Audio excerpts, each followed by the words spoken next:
what are the chances that any of us are alive, that your mother and father got together and had us as children, but mine especially. I mean, my father growing up in Nebraska and then St. Louis, and then joining the military after Pearl Harbor. But my mother being Polish, born to a noble family, living in a 16th century castle.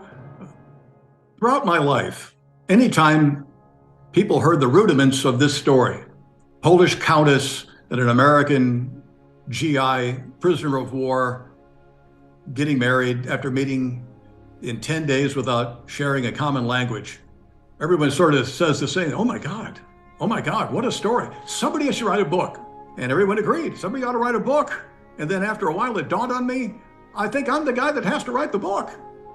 And then one February 14th, 1985, purely out of a random, just a call home. Hi, Mom and Pop, how you doing? Just called to say how you're doing. And Pop said, Tone, we were just talking, your mother and I. It was on this day 40 years ago that we met. And Mom was on one of the, extensions. She said, yes, in the Artist Cafe in Lublin, Poland. And I said, there it is. What time of day was it? What were you wearing? And I got into my reporter's role and I just started taking notes in my journal.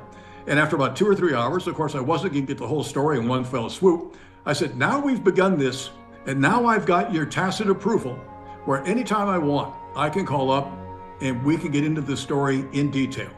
And that's how it began. And it took a long period of time, years. Well, in 1985, I began. The book didn't get published till 2022. In writing this book, I got to meet my father as that man, and meet my mother as that woman. I got to know them as friends, not as a son, but as their biographer.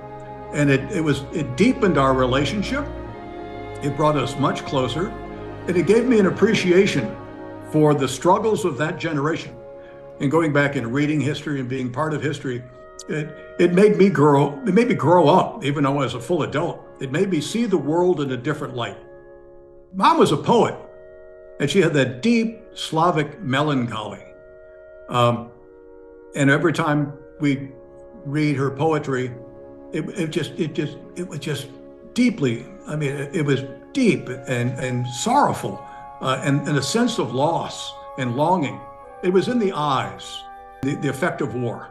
It's just that Mom lived it so fully, and she lost everything.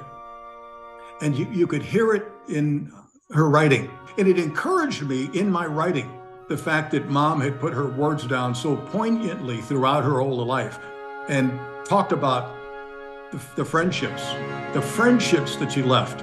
Not so much the family, it was the friendships that she created during that wartime. The friendships that she didn't get to talk about ever again. But she never really kept in contact with these people, but she kept in contact in her heart and in her writing. And that gave me also more validation that maybe there is a writer in me, and I wanted to make them proud of the way I told the story. And that was always my through line. How do I make Mom and Pop not only get their story right, but make them proud of the way I told their story?